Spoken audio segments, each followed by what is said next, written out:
Good evening, ladies and gentlemen. Welcome to the Rogue Wave podcast, the frequency for all things pop culture and the disruptors behind it. We talk comics, movies, TV, and pop culture every Wednesday night, 8 p.m. Eastern on Facebook.com/Rogue Matter Podcasts and YouTube.com/Rogue Matter. I am your host, Michael Dolce, as always, joined by my cohort in crime, the Lord of the Radio himself, Mr. Hassan Godwin. How you doing, sir? Yeah, it's great to be alive. And we are joined by special guest. She's going to be with us for the whole hour, which is phenomenal. Bevin, star of stage, screen, and podcasts now. You are the voice of A Toy Store Near You, the companion podcast from the Cell Company. How are you doing? I'm great, guys. Thanks so much for having me. I'm excited. Let's do this. We're doing a podcast, so I mean, it's right up your alley now. I'm familiar. We're going to give you the whole stage to talk about the show a little bit later on, but real quick, tell folks what it is and where they can find this wonderful podcast that stars you. So yes, I'm the host of it, but the real stars are the toy store owners because the show itself. Don't do that. No. It's You're true. the star It's of the true. podcast. I am the host, if you will. Yes, it's called A Toy Store Near You. It's a companion podcast to the show of the same title. The show is found on Amazon, which you can see the first 3 seasons. The 4th season will debut on Christmas. Merry Christmas to you all, or Happy Holidays, whatever phrase you would like to use for that. I'm good with that too. It's holiday cheer all around. And basically what I do is I'm a follow-up to their episode after they debut, where we catch up with the toy store owners, see how they're doing, get some behind the scenes. Anything that was taken out of the episode comes into the podcast because, as we well know, podcast, you can talk a lot longer than, say, 15-minute episodes. Very, very wonderful. Very true. We got a lot to talk about tonight. Yes, We've we do. got predictions sure to go wrong. We'll cover some of the big topics in the pop culture world. Hawkeye, the Batman, Spider-Man No Way Home. We've also got a Rogue Rage that I'm excited about for Hassan, talking Spider-Man No Way Home. But first, we are going to do a little somber news note. It was announced on Instagram that legendary comic book artist George Perez has an inoperable cancer. It is a 6 to 12 month window that he was given. It was a very touching Instagram post that he kind of relayed, and it's always sad news when you find out that someone that you grew up with, at least in my case specifically, an influential artist, announces something like this. It's not obviously pleasant news. Hassan, obviously, also being a big comic book fan, we know of George Perez and his work. That being said, his Instagram post, which you can go onto his Instagram and check out, is even more heartfelt. He talks about wanting to have one more gathering with his fans. He's going to let nature take its course, he said. He's not going to be doing any kind of chemo. He feels that it would take him away from experiencing his what will ultimately be his final days here, and he would love to meet and greet and hug every last one of them, is essentially to paraphrase what he said. Speaking for myself, Perez is an interesting character, and we're going to do a Rogue File on him next week, where we kind of go in depth in his career. But he had, I think, Hassan, he had like 2 shelf lives, so to speak, in terms of popularity, where he was big in the 70s. So you have a lot of the old-time artists who were influenced. The Jim Lees were influenced by him. The Rob Liefelds were influenced him. All the 90s artists that we grew up loving were all influenced by his Avengers run in the 70s. And then circle back to close to 2000, in 98, 99, he took over Avengers again and helped bring those characters back to life with Kurt Busiek, back to some sort of prominence. We talk about this all the time, and people, and Victoria, you're a big comic book nerd or geek, I would say, and big into the MCU and things like that. People have a hard time believing that the Avengers were not a big deal in the comic book world for many, many, many years. They were the lowest selling titles. Captain America was kind of a joke in the sense of you know, the 90s were grim and gritty, and Captain America being like a beacon of hope and light. I mean, it was not the cool book to read. Avengers were the B-level team. It was all X-Men. And Hassan, I know you can kind of speak to this era because you were a big X-Men fan as well. I mean, just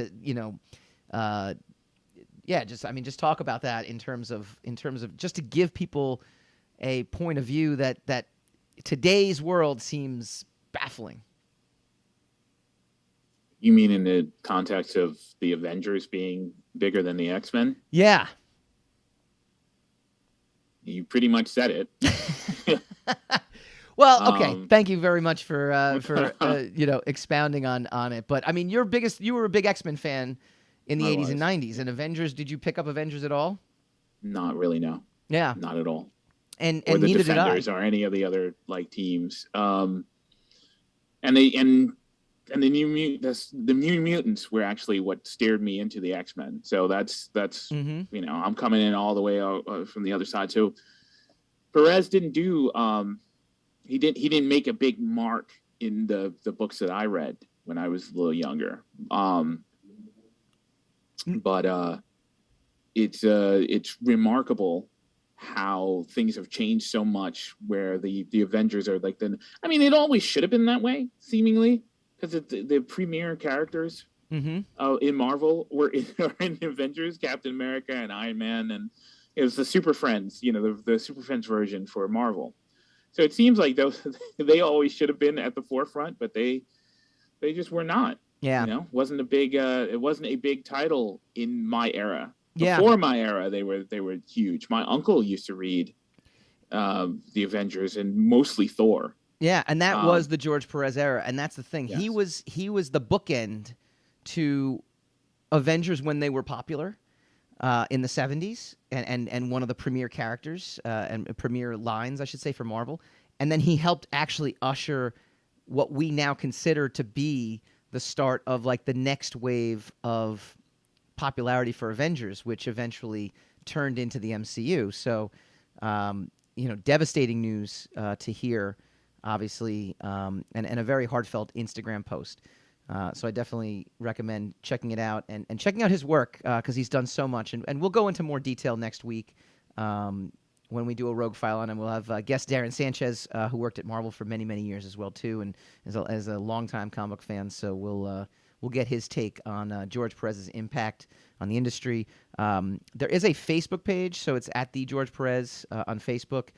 You can go and get more information about what he's planning to do. I think, like you said, he is trying to plan one more. I don't know if it's going to be a tour. I don't know if it's going to be an event per se, where he can actually do some signings. And again, very, very devastating news within the industry, and people, obviously, greatly affected by that. We are as well too. We'll take a quick break, a very, very quick break, just to let this topic breathe a little bit. And when we come back, we are going to do predictions sure to go wrong, which is a favorite segment of mine. And this is why, Bevin, I'm so excited you are here, because Hassan will not do it. In fact, his rogue rages were all about how he refuses to do this. And so I am chomping at the bit to do predictions on Hawkeye, on Spider-Man No Way Home, and your favorite character, the Batman, when we come back.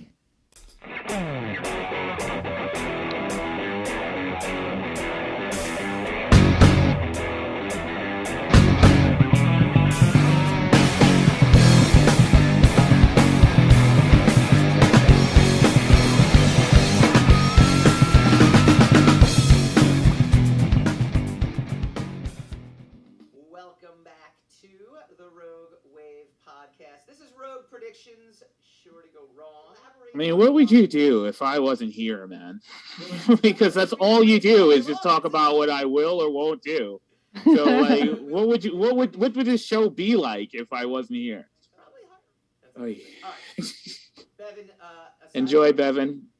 I will. I got this. He's all yours. I got this. Let's do this. Aside from everything toy and comic related, your favorite character in this universe is Batman, correct? Yes, absolutely. Right? You are Yes. Batman. You love the Bruce Wayne, Batman all the way. Yep, All my right, favorite. So you must be thrilled with the Batman coming out I am cautiously optimistic. Robert Pattinson is not my first choice. However, I do firmly believe he is a great actor. I wish he was just a little bit bulkier.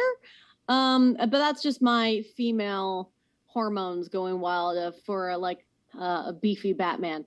But that doesn't necessarily mean it's a good movie, because we saw George Clooney's Batman and Robin, and that was, I gotta say though, I do enjoy watching Batman and Robin but for completely different reasons. It's a great drinking game. I don't think that's the worst movie of all time. It's a bad movie, but it's not the worst movie of all. The worst genre movie of all time. It's one of the worst. Okay. Yeah, it's definitely the worst Batman That's movie. fair. But you know what? I love me some Mystery Science Theater 3000, and I think you can have a great time if you go into Batman and Robin and knowing that you're just going to make fun of it and all of its choices. And like I said, if you wanted to do a drinking game, just the puns alone. Pick one of the 5 puns that's in Batman and Robin, and you would be drunk within the first half hour. Yeah. Because there's so many bad puns. So many. Bad puns. Anyways, awesome. continue. The Batman star Colin Farrell returning for Penguin HBO Max spin-off. Colin Farrell will reprise his role as the Penguin from the Batman for the upcoming spin-off series. The Gotham City, created by Matt Reeves for the Batman, already has plans for an aggressive expansion in HBO Max. This is from Heroic Hollywood. We've known for some time a series following the GCPD was in the works, but now we have been confirmed by Variety that Farrell will be back in his unrecognizable Penguin look for the Batman spin-off. Are you looking forward to this movie and to this potential for a season, for a series? I mean, I'm looking forward to getting the Cobblepot gangster version, and it's the version that you also see in the Batman animated series too, where like he has the Iceberg Lounge and all that stuff. And I was like, while I do enjoy Batman Returns and I love the cast and I love the movie, I am a little excited to see like us getting a different version of Penguin that's closer to what I grew up with. So I mean, I'm all for that. I think it's a little bit of a mistake to announce this so early. I would like to get excited to see the film and then know that they're gonna come back with more than already being told this, because now I know that nothing's gonna happen to the Penguin in a sense in this movie. Oh, well, that's what happens when when you're over-informed about something, or there's heavy speculation as to whatever, blah, blah, blah. That ruins the experience, which I think was my point. Yeah, it's a great point. I mean, if especially because the Matt Reeves Batman is supposed to be like a standalone in a different universe than the other Batman, the Ben Affleck Batman, I guess, because I think Batgirl's supposed to be in the Ben Affleck universe or something, right? Because J.K. Simmons is coming back as Commissioner Gordon for that. I don't know. Anyways, regardless, like I just think when you announce these things too early, it's like, well, I guess we know Penguin's not going to die in this movie. Right. You essentially have now curbed any anticipation. But, I mean, in a way, that's kind of a good thing, right? Because now you... No. Well... No. Curbing anticipation is not a good thing when you're trying to drum up enthusiasm to go see your movie or play or listen to your concert. That's the last thing you want to do is curb people's enthusiasm. No. And you're not curbing enthusiasm. What I think you're doing is establishing that there will be that this is a new way of doing comic book movies. And I think that what I mean by that is that in previous iterations of comic book movies, the villain would always die. I mean, look at Spider-Man No Way Home. Like the whole trailer is like these people died, and now you have this thing that, okay, great, you introduce Colin Farrell as Penguin, and now we get to see Colin Farrell as Penguin again. I think that's going to be really neat. I think it's going to be something that is of added value to the experience overall. But here's the prediction sure to go wrong, because it looks like they are now creating an HBO Max DC universe that might have some legs to it. There was the CW one, but that's strictly a TV universe in and of itself. Prediction sure to go wrong. The Batman TV universe will dwarf the Marvel Disney Plus TV universe. will dwarf it. Like will be will rise above. Will be the premier comic book universe on TV. Bevin, yeah, prediction sure to go wrong. Yes, do you agree or disagree with that statement? No, I disagree with that statement. Is Marvel? Unfortunately, I disagree with that statement. Why? Unfortunately. Well, because I'm a big Batman fan, and I want to see Batman be successful. But I think, and so far in the DC universe, the most successful films are still Batman films over all the other DC characters. And I grew up with DC over Marvel. I mean, the only Marvel I grew up with was X-Men. Coming back, by the way. We're bringing it back. They're bringing that back. I just think that because they're tainted with they've just got a way to go. I mean, even the Batgirl casting and the Batgirl show is getting some like, I don't know if I want this. Yeah. And the Batwoman show is not doing great either right now. Like, I mean, it wasn't doing great from day one. But like, I just feel like the Batman universe has, maybe we'll just stay tuned and see, but right now Marvel's so ahead of them that I think it would take another 5 years for the Batman universe to even think about dwarfing Marvel. That's my hot take. All right. I love it. I am going to also agree. I think it's a prediction that will definitely go wrong because I don't think I don't have enough faith in Matt Reeves' as Batman just yet, having not seen it, to say that it is going to usurp the Marvel universe. Usurp, that was the word I was looking for, not to dwarf it.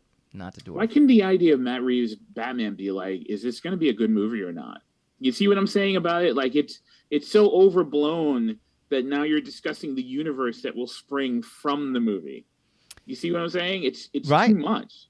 And it's too much responsibility for any one piece of material to bear, under scrutiny. Yep. So that's what's wrong with that practice. Well, but here's the thing, right? It's not speculation in the sense that we're saying F out. We're not actually saying will they spin off a universe or not. They are already planning to spin this universe off. So, apparently the higher ups who have seen the movie or have seen enough, which, as Bevin said, is already sort of ruining the Matt Reeves movie because it gives us information that we really wish we didn't have, right? So the more and more they elaborate on things, and the more they get excited about something and decide that's going to be a spinoff because of this, blah blah blah blah. Yep. The more your deductive reasoning is going to be like, oh well, obviously that's not going to happen. Yep. Obviously we're not going to see that in said movie. Mm-hmm. Obviously there's going to be a sequel, and obviously there's going to be this or that, and then all the joy is ripped out of it. Well, and to kind of flip on what they did recently that I thought worked nicely was when you went and saw the Suicide Squad and you saw John Cena's character Peacemaker get killed. You're like, oh, cool. And then like the after credits was, oh, he's alive. And then they announced the Peacemaker series after that. I would have preferred if you're going to do a Penguin show, let's see the movie first. Let's give the hint at the end of the credits. And it's, oh, by the way, Penguin's coming back in a series. And especially if we love the Penguin character and we love what they're doing with it, then there's the excitement of, fuck yes, we're going to see a Penguin series. Yep. Yeah. But, they've already said it. So it's like, oh, well, I guess he's surviving. Or you could do it the MCU way, where they announced the Loki series before everybody saw Infinity War. And they were like, oh, and then you see Infinity War and Loki. Or Endgame, killed, you meant, right? Like, no, Infinity War, because Loki dies in Infinity War. Oh, right. Okay. Yep. So do not interrupt me. Anyway, so you see Infinity War, and you're like, wait a minute, how are they going to give him his own show if he's already dead? See, that's a better way to do things because if you're going to give people information, give them information that's so antithetical to what they're seeing, that they start to elaborate in confusion as opposed to giving them information where they can easily predict your movie. Yeah. Right. And the thing that I'm looking forward to the Matt Reeves Batman is we're going to get Detective Batman. And I love Detective Batman. And I think, especially if you're advertising that this movie is going to be about solving a mystery and solving that kind of stuff, you want to keep your movie as shrouded in mystery as much as possible. So you get that excitement of there's going to be something we all have to collectively figure out together with Batman, who is now a detective again. Mm-hmm. I agree. Very exciting. All right. We're in agreement. Next up on the list, in the predictions sure to go wrong, Hawkeye. Lots of news, rumors, I should say, generating around Hawkeye. Apparently, episode 5 will break the internet. Could feature a key Marvel villain. So, I don't know if you caught last week, because last week's episode was plagued by audio difficulties. But the first 2 episodes of Hawkeye, I was very underwhelmed with. I thought it was very underwhelming. Not just underwhelming. I thought the villains were very childish. The tracksuit mafia, I was not impressed with, and I felt like the flow of the first 2 episodes was very inconsistent to where I don't know if I'm watching Die Hard or Home Alone here. I didn't know what we were actually supposed to be. What the tone of the show was. I thought episode 3 though was fantastic, and then today obviously episode 4 aired, and I think it continued. We won't discuss episode 4, so no spoilers for anyone out there. Oh, really? Dang it. Well, we can discuss it, but try to be spoiler free. See, I'm trying to. Well, I mean, the only thing about episode 4 that's worth discussing, in my opinion, is the spoiler thing that happens. But okay, fine, continue. So I thought, again, like I said, it picks up the pace tremendously, and now I feel like the tone of it is a lot more serious, or or at least the stakes are there. It's a lot more intense, and so now I'm looking forward. So apparently, episode 5 now, and basically, I'm just going to ask if this is the prediction sure to go wrong. It's Mephisto. According to TV Line, episode 5 will only episode I hear. Someone from TV Line said, "I hear episode 5 should blow up Twitter a bit." There is rumors that. And these rumors are enhanced by the activity of one Vincent D'Onofrio. If you've been paying attention to rumors, the series is pretty much setting the stage for Kingpin from the Netflix universe to make an appearance, who first appeared in the since canceled Daredevil series on Netflix. Though D'Onofrio has kept quiet on the rumors, Marvel Studios president Kevin Feige recently confirmed Charlie Cox's return as Daredevil to the MCU, which we will talk about in the very next prediction sure to go wrong. And it is now believed, because Kingpin and Maya Lopez, who is the villain, Echo, are inherently connected in the comics. I even mentioned that last week, that they brought in Echo, and I thought it was an odd choice considering she was a Daredevil villain. Yeah, but you were speaking from ignorance because you didn't know what you were talking about. What do you mean I didn't know what I was talking about? But you're saying it's an odd choice because of blah, blah, blah, but you're about to elaborate on the fact that if you had waited long enough, it would all start to make sense to you, right? That it would make sense yes, it would make sense to bring her in now that I have more pieces, of course. Yes, now that you have more information. So yes. That, so judging it before you actually have it all finished. Right, Hassan believes that you're not allowed to judge anything.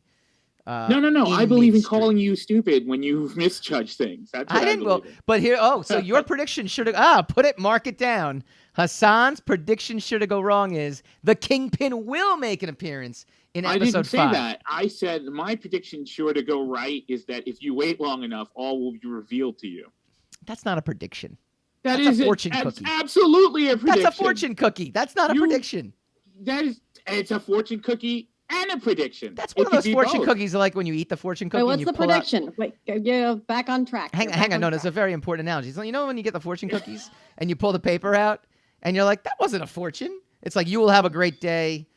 It's like, well, no, but I mean, that's not really like a fortune. What I said stands. What I said makes perfect sense. Please get back to whatever it is. Prediction sure to go wrong. Kingpin with Vincent D'Onofrio will appear in episode 5 of Hawkeye as the big bad of the show. So I'm supposed to say yay or nay to that? Yes. Agree or disagree? Sure, why not? I mean, to me, with the how much fun is this? This is so much I think it's Fun, fantastic. fun. This Yeah, is, you have well, no idea. Like let me- my soul is at ease now. Finally, So- it's been disrupted for many weeks. Go ahead. So Oh. if they were gonna like, because they've been trying to find a way to bring the Defenders back in. If they were gonna do that, that seems predictable to me, and that wouldn't necessarily blow up Twitter in my mindset. You know what's gonna blow up Twitter when X-Men finally show up? Okay, I just want X-Men to show up. I'm not gonna be necessarily excited about anybody showing up until we finally get an X-Men that shows up. You know what? I agree with that. Do you really? Yes. Yes. Yes. I don't think I really care about anything until they say that the X-Men are going to show up, and then I see how they make the X-Men show up. Yes. Well, they that almost is gave real- that to us in WandaVision, WandaVision. which I thought was actually a pretty cool thing. And that blew up the internet because everyone was freaking out because A, we loved that actor. B, we all like I said, I did not grow up with the Avengers. I grew up with the X-Men. And now that Marvel and Disney have the X-Men, I am waiting for them to figure out. Are you waiting? I'm waiting. I am waiting for these X-Men to show up somewhere, somehow, so we can find a new way of living. All right. My prediction is Kingpin does not actually show up in episode 5. And I predict we don't care. because I whether he feel does or as doesn't. if it's going to connect to the next story, which is our last prediction sure to go wrong, and it's going to lead into next segment as well. But I want to touch on this specific prediction, which is Daredevil will appear in Spider-Man No Way Home. Now, as reported by other outlets, there's supposedly leaked footage of Charlie Cox as Daredevil in Spider-Man No Way Home. Does Okay. that and just recently Kevin Feige, Who reported that? John Campea, I think was the Oh, I mean, Was the yeah, leak.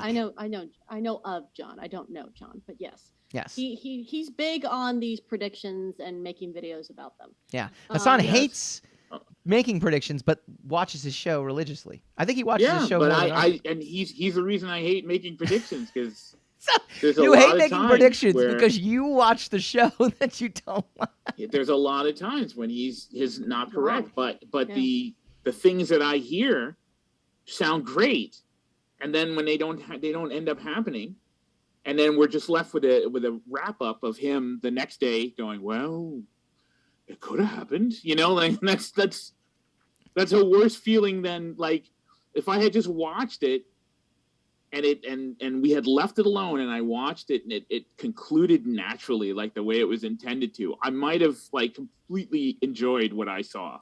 But isn't that since a I you had- problem though? Isn't that like a you problem for watching all of these prediction shows on YouTube?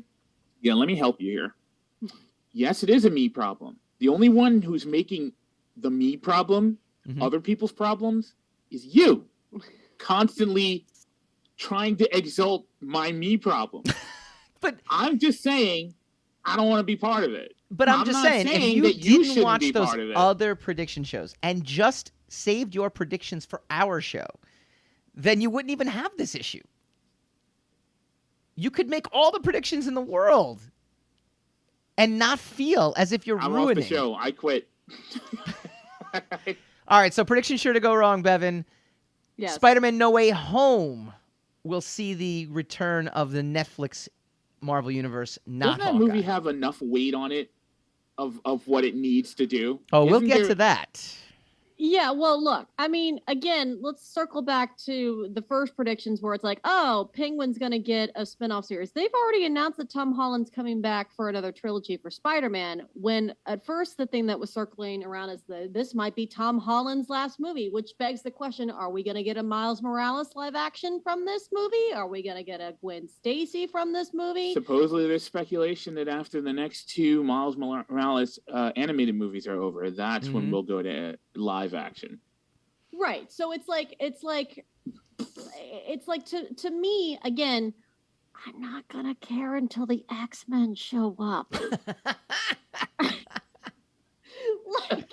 like if Like if I wish that was Spider-Man- my position, because now it's just going to sound like I'm stealing it from her You every are. time I No, say you it. can take it. You can take it. No. Like I'm just saying. Oh, you can. I'll remind you of it though. Look, here's the deal. I personally will be excited if I get a Tobey Maguire, because that's just my Spider-Man Mhm. that I grew up with. I will be excited if I see him. And he's been very absent from social media. I don't even think he has a social media account, and nobody's seen him for a while.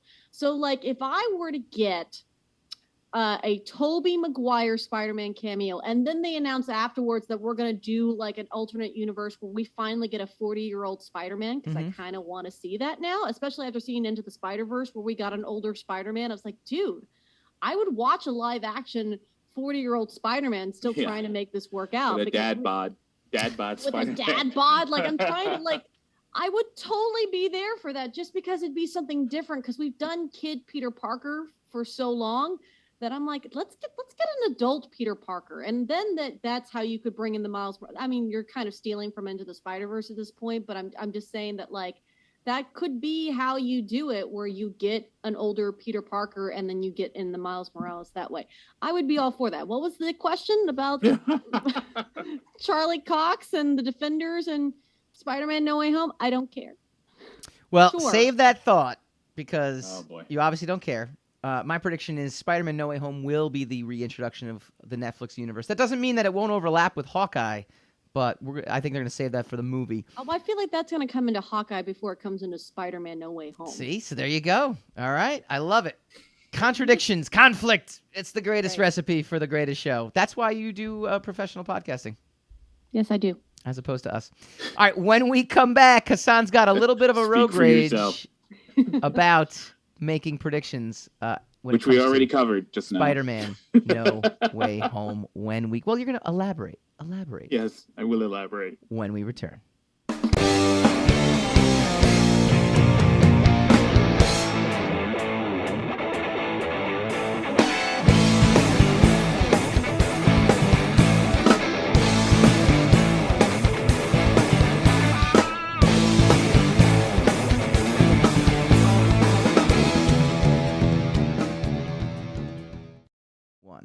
Welcome For the back three to movies. the Rogue Wave podcast.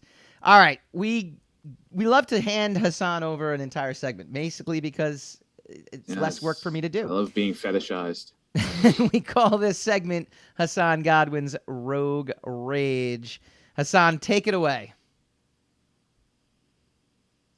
Listen, we just said it all in the last segment, but you're really big on this speculation thing, and I'm telling you, it's ruining the new Spider-Man movie. It's totally destroying it, because the rumor about Tobey Maguire and Andrew Garfield being in the new Spider-Man is so prevalent that if they're not in that movie, as they keep saying, they're not in this movie. They keep saying it themselves. I don't know what. I look, and they could. I completely acknowledge that they could be in the movie, and it's complete. It's a complete lie and a fabrication. Fine.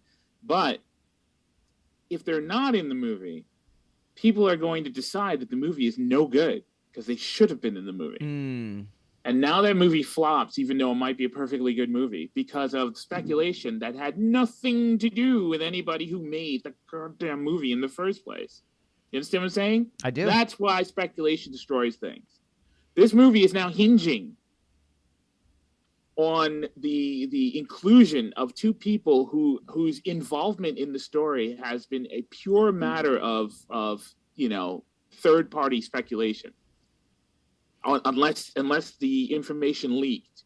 But information always seems to leak, and it's a lot of times it's not the right information. Just I can name names, but I'm not gonna lie. I will not. be disappointed now because Oh, I am will you? getting. I am getting. So very in spite excited of a for the movie where you get possibility. Doc Ock, where you get Electro, I know.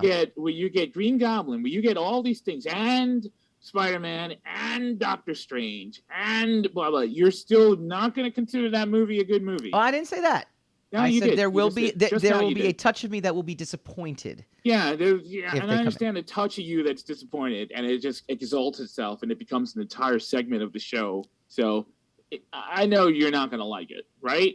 And that's got nothing to do with the movie's fault. That's not the movie's fault. It's not Wait. the movie's fault. What I Guys, would go ahead. I Bevin. know how to save this movie. Ready? Introduce the X-Men. Yes. Give us Detective Batman. If Detective Batman shows up, Put Hugh Jackman in the middle of anything. what if and then Batfleck? they'll What go if Ben with Swear Affleck to shows you. up? If they think the entire time of this movie, they're like, oh man, there's no Tobey Maguire and there's no Andrew Garfield. Man, this movie's goes, and all of a sudden Hugh Jackman walks in. Yeah. Dude, And it's over. He doesn't do anything. He just walks through the screen. He just walks from one side of the screen to the other. And we'd be like, all right, saved it. Woof. Saved it. That was close. Man, that was close, man. We didn't get the other two Spider-Men, but man, oh man, did we get Hugh Jackman one more time as Logan in this movie? So what I'll We're here what I'll all say day is for this. it. What I'll say is this. I don't disagree with you in the sense that yes, there is. You can't disagree with me because I'm completely right. There is a hope that that they will be in it now based on what we've seen. Two things. One, you know, we always complain, and last segment I complained. I said, well, why are you watching all this stuff Endlessly. that is about predictions? If you don't like predictions, you're actually ruining it for yourself. You could easily just, you know, muffle your ears and your eyes and not tune into these YouTube channels, and you won't see anything. That being Well, said, I don't watch those segments. that being said, trailers are a different story. I think trailers can sneak up on you while you're watching a TV show. Trailers can sneak up on you while you're watching, you know, it can pop up while you're watching other things. And so it's very difficult to steer. I think it's more difficult That's to completely steer. different, though. No. That's I different. acknowledge it's different. Give me. I'm gonna get there. But it's my segment. It's well, it's true. 100% different point than you can do. So now the trailers have set up though the possibility. So regardless of whether or not you watch these prediction shows on YouTube, the marketing now has set up. It's the same thing we talked about. It said it. All it's done is tell you that there's going to be multiple villains from the Spider-Man ethos, not that there are going to be multiple Spider-Men in it. No, it has not. You're right, but it's set up the possibility that hey, if they could Right, get and Green they're Goblin looking back, with the speculation. That's not information that they gave you. That's you. That's headcanon. Yes, it it could is. be true, but if it's not true, if it ruins it when it's not true, mm-hmm. then you've ruined the film for yourself. Yes. It's nothing to do with the movie. The movie did not promise you what you think it will produce. Yeah. You think we're gonna get another boner joke in this movie too? Oh, Like man, they're just that gonna was fake great. you out with like something else, like Tobey Maguire shows up and he's just like a hot dog vendor person, and like we took it away from you guys. He's the hot dog. I don't think person. they'd be that No. mean-spirited. There was one time when I was watching, and this is dating me a little bit, but I watched the Seinfeld season finale series finale back in college, and this is one of the first instances where people actually hacked into something as well, because they had managed to hack the last 2 minutes of the series finale when the judge was actually, for anybody who watched Seinfeld, the main four characters were on trial for being terrible people in the series finale, and he was about to read his verdict, and it kind of like garbled itself, and you couldn't actually understand. And for a split second, I'm like, would they have actually done that? Like, would they have robbed us of this, of this moment? And then obviously it was not the case. So I don't think they would rob us of the moment. I don't think they would give us. Because then it would go from being disappointed to being hostile, right? I think the reaction would go from being like, whoa. It's one How thing. do you combat that? Like, you're doing something, right? You're putting together a project, and everybody got wind of it, right? So everyone's like, "Oh my God, the Sire is going to be a movie. You know what's going to be in it? Who's going to play the Sire? It's going to be Henry Cavill. Henry Cavill's going to be the Sire." And then you have nothing out there. You have nothing information. Nothing advertising that whatsoever.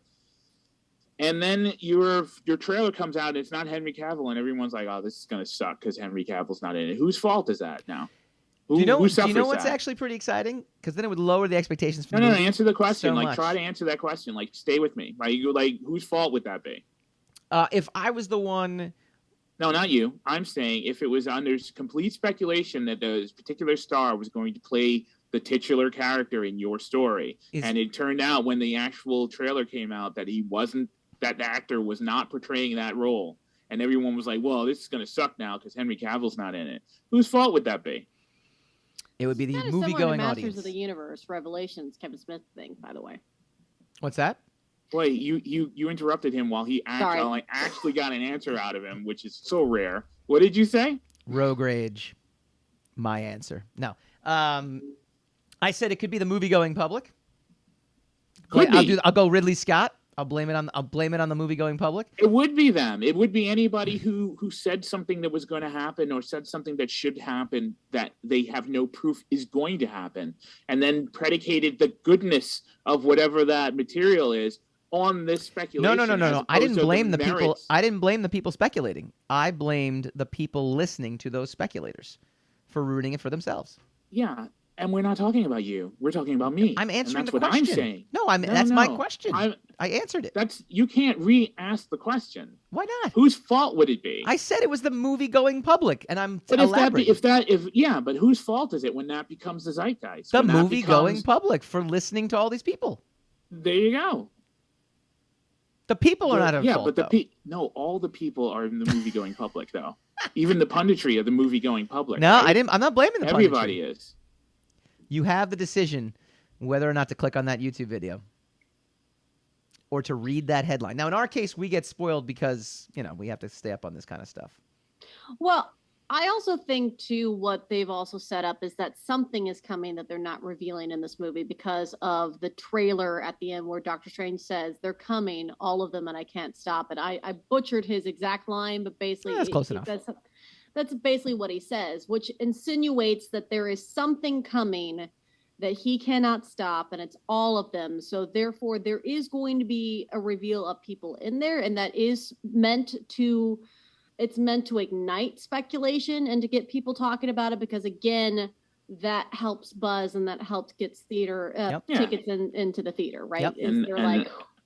And that's the very reason I don't listen to them or don't become part of it, because I don't want to ruin the experience for myself. And this is all about me. And that's my answer to your question. And that's your story, and you're sticking to it. Jerk. What do you guys think? Comment in the Facebook feed and the YouTube feed. We will be commenting all week long as well. I don't care what John Campia thinks. I don't care what the audience thinks. Trust me. Well, I blame the audience. You blame John Campia. I blame the audience. I blame everybody. Not just the audience or John. That's your motto in life. I blame everybody. That's your motto in life. Look, if something goes viral, there's no way you can escape it, and you know that because you said so yourself. When we come back, I know I'm right. Thank you. We're going to put Bevin up on a pedestal and get to know her latest podcast. It's very exciting. Rogue Spotlight coming up next.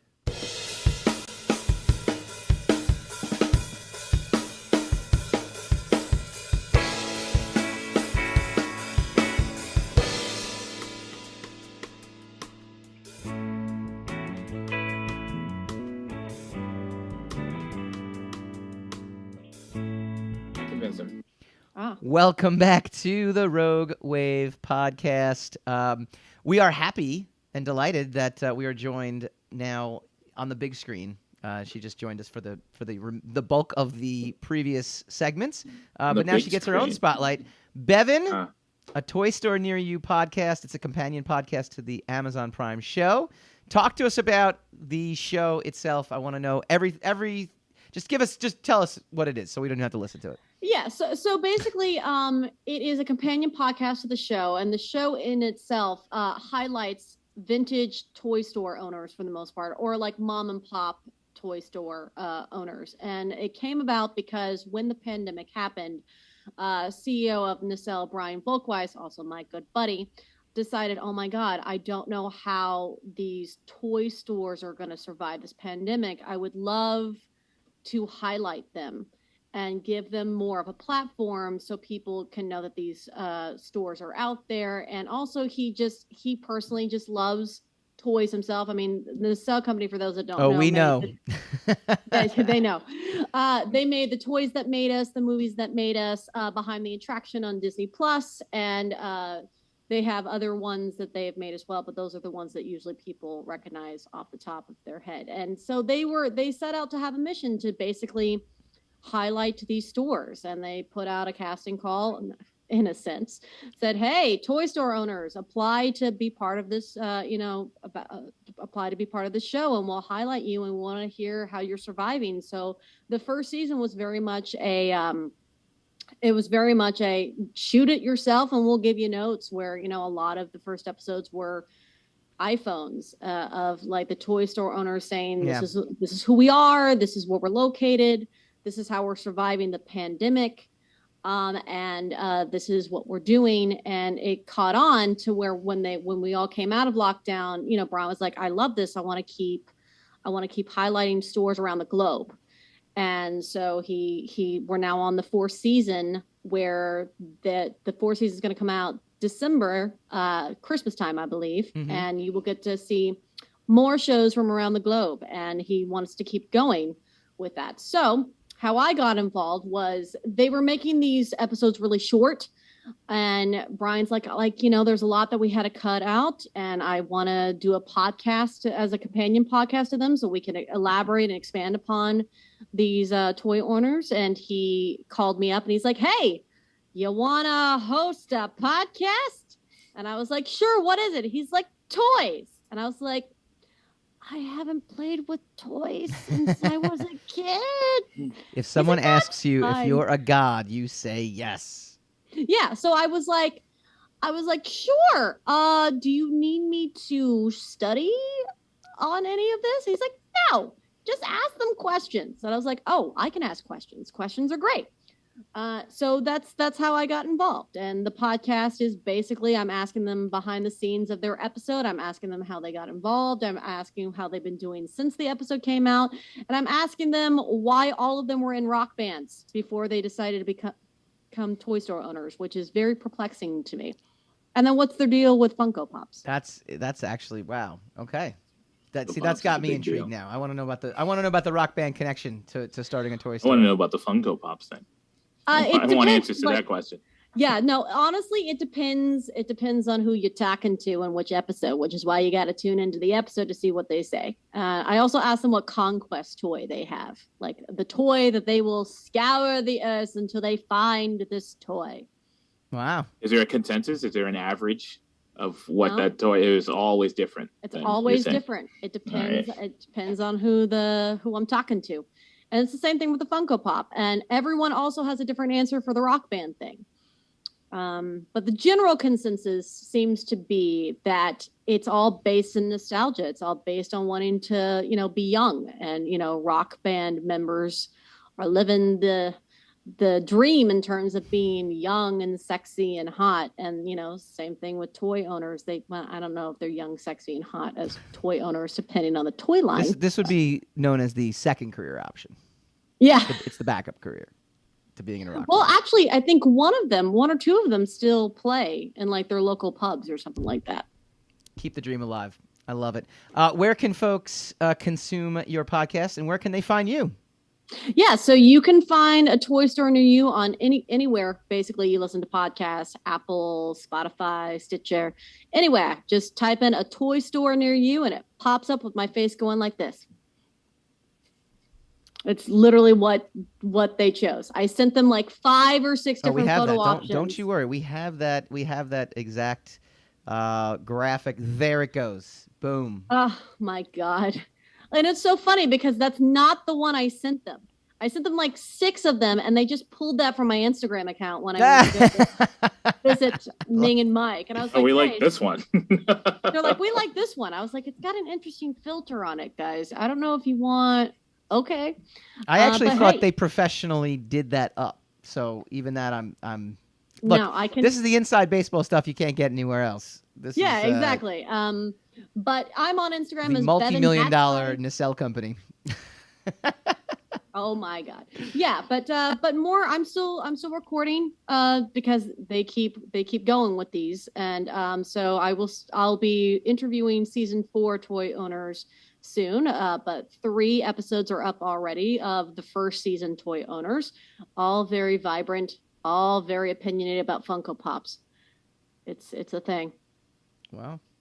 Tune in. So check it out, guys. Tune in on where all major podcasts are found. Yes, all major. I didn't know you were talking to me. Didn't know that was a question. Well, I said it already, so I was just like, wait, is that me giving affirmations? Yes, confirmed, affirmative. And they can find you Oh, on Instagram, Bevin Batspice, because if I were a Spice Girl, I would be Batman Spice. And also that actually there's a story behind that too, because I went and covered for Den of Geek the Batman Museum, and they dubbed me Bat Spice because I looked like Posh Spice but in a bat suit. I love it. So there you go. I love it. All right, I want to Perfect. thank you for joining us on tonight's having me. episode. We had a lot of fun. We'll have you back on. It's always good to get a female perspective on a lot of these things, and someone who will make predictions or at least go along with my shenanigans, which I appreciate. Next week, we're going to have Darren Sanchez on. We're going to do a rogue file on George Perez. We'll see if whether or not Hawkeye episode 5 actually broke the internet. And we'll be doing some more rogue segments. Should be some fun. Tune in next week.